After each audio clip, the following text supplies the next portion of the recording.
To the committee meeting this morning. It is April 6th. We have a few non-controversial items that we'd like to take up on the consent calendar. I'm joined by Councilmember Ed Reyes and Councilmember Richard Alarcon.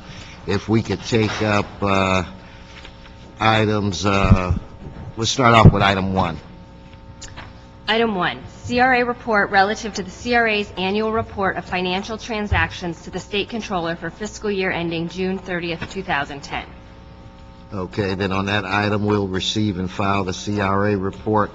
Let's hold item 2 for a second. I have 2 public comment cards on that. Let's go to item 3. Item 3, motion Koretz-Labange relative to the description of the pedestrian improvements and funding for the West 3rd Street Pedestrian Improvements Project. Okay, we'll adopt that motion. Item 4. Item 4 is a motion Perry Weezer relative to funding to assist LA Streetcar Inc. and the Los Angeles Homeless Services Authority, and we do have an amendment to that. Okay, so on item 4, we'll adopt the motion with the amendments. Okay. You want to read the amendment? I'm going to read the amendment. Number 1 is transfer $250,000 in AB 1290 funds to the CRA to LA Streetcar Inc. for the feasibility analysis, design, and engineering for the Los Angeles Streetcar Project. 2, transfer $250,000 in AB 1290 funds to the Los Angeles Homeless Services Authority for the continued provision of homeless services. And number 3, authorize the CLA to prepare controller instructions and make any technical adjustments that may be required and are consistent with this action, and instruct the controller to implement these instructions. Okay, then without objection, that will be deemed approved. That brings us to item 5. Item 5, motion Weezer Alarcon and resolution relative to authority to amend and extend various contracts to provide funding and services to support the Broadway Streetscape project, and this also has a couple of amendments. In the first moving clause, number 2, enter into a new CDBG contract with CDD or amend the $550,000 CDBG-CDD contract C115257 for the total amount of $1,450,000, accepting $900,000 from Consolidated Plan Year 35, 2009-10, and upon execution, amend the CRA-LA FY11 budget to recognize $900,000 in CDBG funds. And regarding the second moving clause, number 3, augment the funding of existing city contract C115257 with $900,000 in CDBG funds in program year 35, 2009-10 CDBG budget. And the rest of the motion is to remain intact. How many cups of coffee have you had this morning? Not enough. I'm sort of... I mean, you just rammed that. Oh, well. You threw me off. I'm sorry. She was powerful. It was way too fast for me, but, so... Do you want... You have a copy. What is the change? The change in that one is the dollar amounts. So in number 2 of the first moving clause, you'll see it underlined. So the amount was... $1.5 million, I believe, and it is now reduced. It was $1.55 million. It's now reduced to $1,450,000. And the accepting $900,000, it was originally accepting $1 million from the con plan, but that's been reduced to $900,000. Okay, so I'm still not... I could see that part, but I'm trying to understand what the effect of that is. Okay, I think I would have to ask... I haven't consulted with Mr. Weezer on this, so I have no idea what... I seconded the motion for Mr. Weezer, so I'd kind of like to know what the programmatic effect of this is. Okay, it's been... Why the little birdie is whispering to me that they already have $100,000 for the environmental, so that part's already been taken care of, so that piece of it... Is Mr. Weezer's representative here, or is this okay with Mr. Weezer? He made the motion, and Yes, they have spoken with Mr. Weezer about that. do you represent? You're the CLA? In CRA, this committee already took action on the $100,000, so this is really just a cleanup action. Yeah, I just want to know if it's okay with Mr. Weezer. That's all I want to know. Yes. How do I know? Yes, they have spoken with him, and I understand that they, because of some staffing changes, they requested that our office make these changes because their staff person couldn't be here to discuss it. Okay. And, you know, if there is a hiccup, we can alter it once we get to council. Yeah, I understand. Okay, so then, where it relates to item 5, we'll adopt that motion with the amendments. Could you read item 2? And if I could have Nina Royale and Cindy Cleghorn please come forward. Sure. Item 2, which is in council on April 8th, the Los Angeles Housing Department report and resolution relative to adoption of Tax Equity and Fiscal Responsibility Act of 1982, TEFRA resolution, and minutes for the proposed Samoa Avenue housing project located at 10046-56 Samoa Avenue, Tujunga, California, 91042. Okay, Ms. Royal, you're first. Good morning. Thank you for the opportunity to speak with you today. I live at 10110 Samoa Avenue, directly across the street from Little Landers Park. I'm also a member of the Community Police Advisory Board, and I'm the safety chairman of the Summerlin Tujunga Neighborhood Council. That street is a very narrow, substandard street. That street from Tujunga Canyon all the way down to Apperson is already full of HUD housing, low-income housing. It is extreme high crime rate. It's known as the HUD. My son's a police officer, and when he found out that I live there, he went ballistic. There is no way 64 3-bedroom and 4-bedroom apartments belong on that street. We're not against HUD housing. We're not against affordable housing. We are against the amount of units that you're putting on that street. There is no parking. Many times I have to call public officials because they parked in my driveway and I can't get out. Most of the buildings that are on that street do not have adequate parking. They are all multi-units. There are more buildings that are scheduled to be built on that street already that have been approved. And this is going to be a travesty. At one time, those streets were all single-family dwellings. They rezoned it when Joe Wax was in office. And now it's a bumper-to-bumper or wall-to-wall, multiple units, up to 3 stories high. And so I'm asking you, please do not add to the devastation of that neighborhood. Valmont is the same way, going up the street. Bolton Hall is across the street on the corner, and there is no parking for that little museum, which will be devastated. There just is no parking. There's nothing in the area for any recreation for your children. Now, if you're going to have 3- and 4-bedroom apartments, I would assume that you're going to be having families. Where are these kids going to play? And also the transportation is a big factor because of the fact that we're far away from a bus line that has limited service. There are no jobs in the area for these type of people to come, for these large families. Where are they going to work? That means you're going to have vehicles to move in and out of the community. And it's just the wrong project for the wrong area. Please do not approve this. We don't. We are not in favor of it at all. Thank you. Ms. Cleghorn.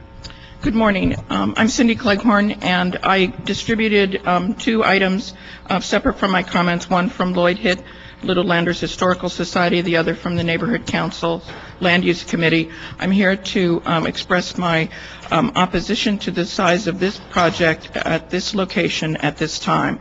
We're not opposed to development. There already exists an approval for 24 units there that the community has heard from, and that would be suitable for the area. There are already other developments in progress or approved in the area that will be under construction. The infrastructure of the area for this size and mass of project is just too big. It also is not aesthetically compatible with the area, and you've already heard the concerns about the parking issues. So I'm here today to oppose the project at this time of this size and this presentation. And thank you very much. Thank you.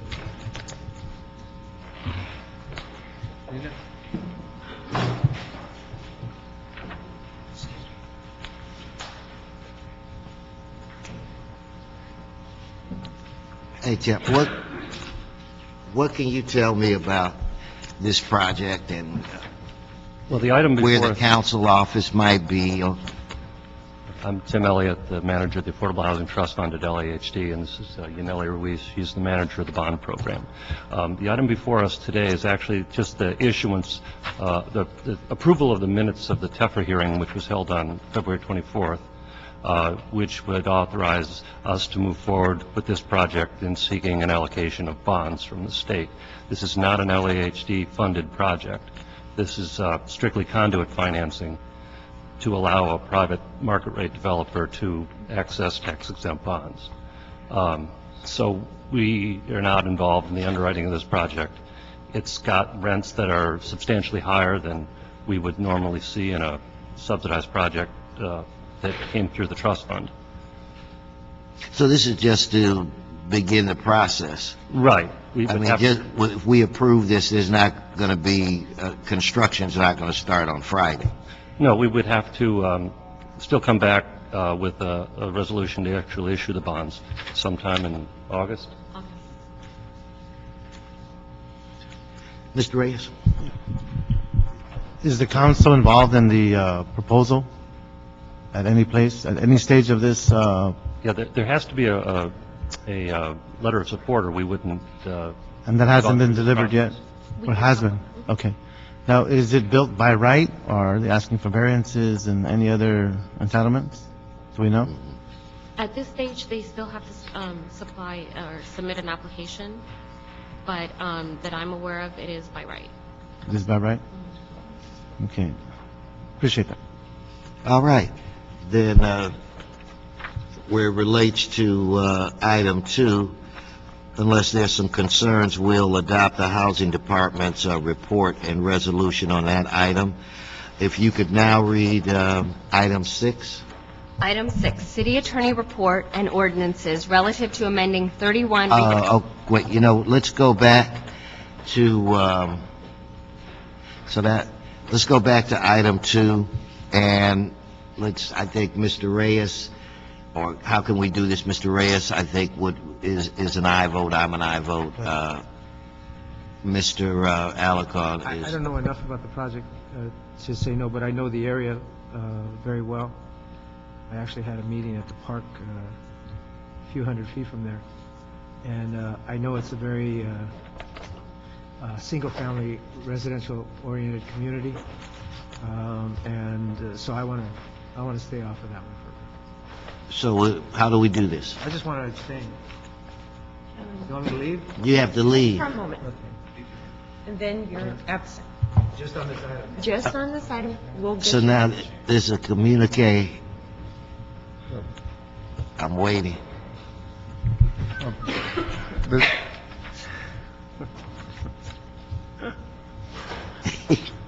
Okay, now, as a communication from the chair on item 2. Mr. Alarcon doesn't want to vote no, he just wants to abstain on the item. Mr. Alarcon is not here.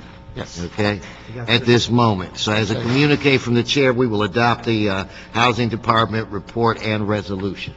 All right, now we'll go to item 6. Mr. Alarcon got thirsty, so... Yes, Item 6. very thirsty.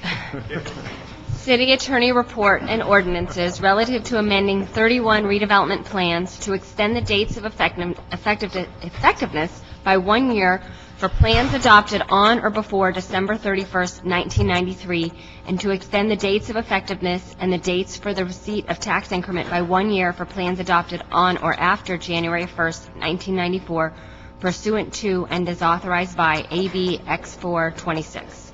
Okay, on that item, without objection, we'll adopt the city attorney report and the draft ordinances.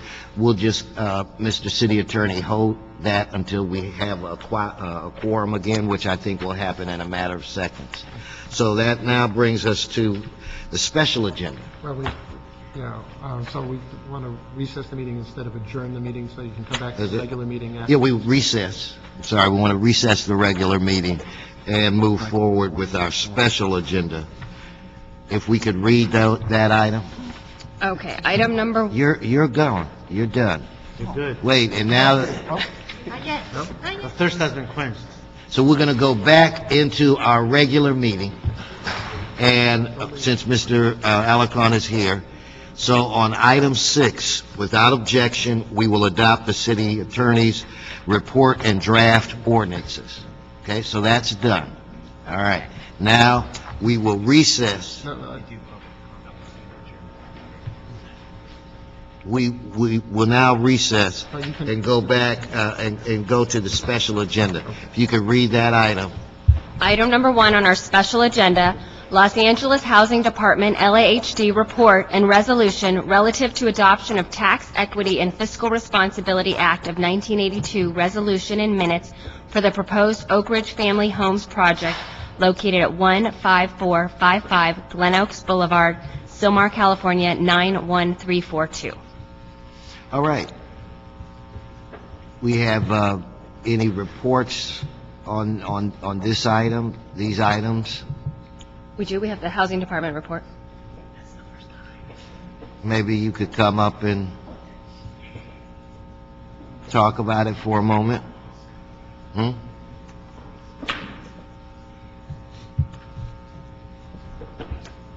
Item number 1 is approval of the TEFRA hearing for the Oak Ridge Manufactured Home Park. This is a park that was devastated in the fires in 2008, and we have gotten allocation of supplemental CDBG funds to help rebuild the park, and this is the first step in the issuing the bonds to help finance those. Okay, now what about item 2? Item 2 is a project that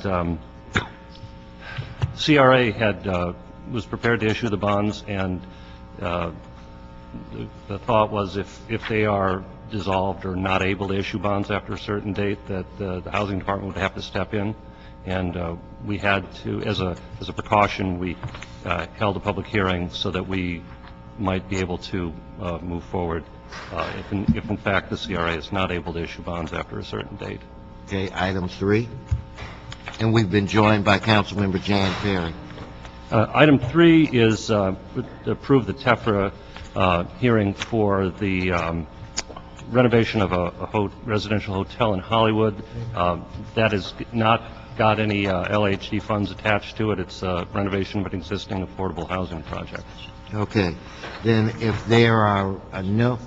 Mr. Alarcon. Yeah, I just want to point out to the chairman, item number 1. That is a very significant program. This has never been done before, at least in Los Angeles and perhaps in the entire state of California. What we are doing is taking a mobile home park, a manufactured housing park. There are about 600 homes there, 500 of which were burned to the ground in the fire. And they've only been able to replace about 200 or less. And so the park remains vacant. They built this incredible community center, and it's almost like a resort. It's beautiful, but they can't get anybody to go back in to purchase the manufactured housing.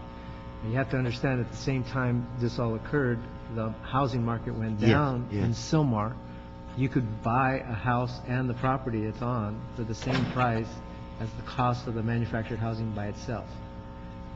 So when you purchase manufactured housing, you also have to lease the land. So it made no sense for the people who got insurance checks, and by the way, we were able to double their insurance But that was good. because there was an error on the insurance policy that we took advantage of. The bottom line is that we couldn't fill the park. Nobody wanted to go back in. What we are doing is enabling the park owner to, essentially it's a rent-to-own project. After 10 years, they could theoretically, 10 years? 15 years, they could actually purchase the house. But it provides affordable housing. They met with the community. They're also concerned because of the vacancies. Frankly, if the vacancies continue at this rate, they'll be bankrupt within a year or two. I mean, there's just no way they can keep that place open. And it's a very beautiful site. I mean, the manufactured homes there are top quality. They're beautiful. Yes. Ask the question, when you say affordable, like in dollar figures, person making 30,000, 40,000, 50,000? We're targeting families that at 50 and 60% of median. These are families that make high 40s. So the middle class. Right, middle that can class afford to pay $1,200 a month. month, and that's Yeah. what could be available to them. Right, and so the thought was that we would create a tax credit partnership within the park to own 60 of these manufactured homes that would be rented out, and then we could attract investment from people that normally participate in affordable housing projects and raise equity. We might have only been able to do 20 if we had just taken the money from the state and purchased the manufactured homes, but we were able to leverage that and create more housing. I know teachers, social workers are making, Right, these are, could be, starting off public safety people, airport Yeah. policemen, make that kind of money. In fact, we hope to target police and firefighters in particular because of the public safety issue. And this place had to be evacuated, and fortunately, nobody lost their lives, but there was extreme damage. I mean, there was incredible heroism that day. But Mr. Chair, I think you would appreciate this. The Manufactured Housing Association was shocked when they found out we were doing this kind of program. This just doesn't happen. First of all, you don't find communities that welcome affordable I've housing never- into yeah. their neighborhood. Now, this is a middle-class neighborhood. It is not a trailer park by any means. It is a very It's nice amazing. neighborhood. These homes are better than the apartments that we would offer in affordable housing projects. Typically, Right, even these are very 2 and nice. 3 bedroom homes. Very nice there. And because we're buying 60 of them at a time, we'll get a significant discount. So people can get into a house for $1,200, $1,300, which is very unheard of, really. This is a part of a two-phase strategy. The second phase, and Mr. Reyes would appreciate this, the second phase is to allow the park owner to sell subdivide and sell some of the properties to the owners. So some of the properties, they may move in this direction. We haven't finalized this, but we're trying to fill this park, and so we're using very unique strategies. It's a very controversial issue in Sacramento to allow mobile home parks to subdivide, but this may be one of the first in California, and so given the dire circumstances, I felt it was necessary to move forward with both of these strategies, and so. Congratulations. That's I want to thank the Housing Department for That's for creativity, coming and up it- with this solution. At We its challenged best. them, and they came forward with a great idea. Now, that's creativity. And you basically asked for them to think outside of the box, and they came up with this? Well, we asked them to sit down with the owners, and One- the owners had some ideas. They wanted to subdivide, but then Housing Department came in with a whole different idea. And if we limit it to 60 out of 600 homes, it's going to have minimal impact. We're going to spread them out so they're not concentrated in one area, and they're not all stuck at the Well, keep entrance us way posted. outside. That's impressive. So, without objection, these items will be deemed approved. That is impressive, though. Now, Just real we'll quick- go, oh, Mr. Chair. we Sorry. will return, what? I just have to read 2 and 3 because I only read 1. I'm sorry. So on the Oh, special I thought agenda. you read them off. No, I apologize. Number 2 is LHD report and resolution relative to adoption of the TEFRA 1982 resolution and minutes for the proposed Buckingham Senior Apartments project. And number 3 is LHD report and resolution relative to adoption of TEFRA of 1982 resolution and minutes for the proposed Montecito Apartments project. Okay. So again, without objection, these items will be deemed approved. We will adjourn the special committee and return to the regular, where I have a public comment card from a Roberto Barragan. Barragan. Roberto Barragan. Barragan. There you go. That's unfair, boy. Rebels have written. Now, I cannot roll. There are things I can roll, but ours. No, I'm a good putter. I roll a bowling ball. Boy, but this committee, their mind just. You can roll with the best. but I can't roll an R. Okay, so welcome, good morning. Good morning, sir. My name is Roberto Barragan. I am the President and CEO of Valley Economic Development, VEDC. And VEDC has shared a 35-year history with the City of Los Angeles in helping businesses throughout the city in a variety of small business lending, technical assistance, and workshops and training ways. And I apologize for coming to the committee seemingly after your adoption of a new business source program funded through the consolidated plan. But I'm coming to you because what we've seen is that the program hasn't, funding was cut at a level that we believe doesn't allow for the continuation of services under our downtown retail project. You have before you our success that VDC has experienced with the City of Los Angeles in helping businesses in the downtown LA area. The second page, what you have is 83 businesses that we've assisted in opening. Yes, we've lost about 9 of them to the recession, but the success rate downtown speaks to the continuing good economics, growth of small business, developing commercial corridors, and with what's going on in the future, both the LA Live Convention Center, continuing bringing back Broadway, development in South Park, continuing development of the Fashion District and the 7th Street Restaurant Row, we believe that the downtown retail project is not quite done yet. And we would ask you to take a look at the success of this program. We are in full support of the newly approved Business Source program, but we believe that the downtown retail project deserves and needs to be funded separately, allocated funds to make it happen, and an RFP issued to allow for it to be implemented. Okay? Thank you. We've just been joined by Councilmember Cardenas that I'm sure has the ability to roll his R's as well. You missed it. I'm the only. Anyway, You can do it. No, maybe Mr. Reyes, Mr. Reyes can work with me. Did you want to say something? Yes, I just Reyes? wanted to, I want to first compliment you for what you've done for the city for many years. I've been familiar with Mr. Barragan's work since the late 80s, early 90s, and he has been able to focus on different parts of our city, both in the valley, in the northeast, and the east side, and central. So it pains me to know that we're at this point. My question to you is, when they were looking at the plan and they were beginning to discuss what programs would be cut, were you notified at all? Was your organization told about the levels of cuts that were going to be implemented? We were told and we understood that the Business Source program would be a suitable replacement for our activities.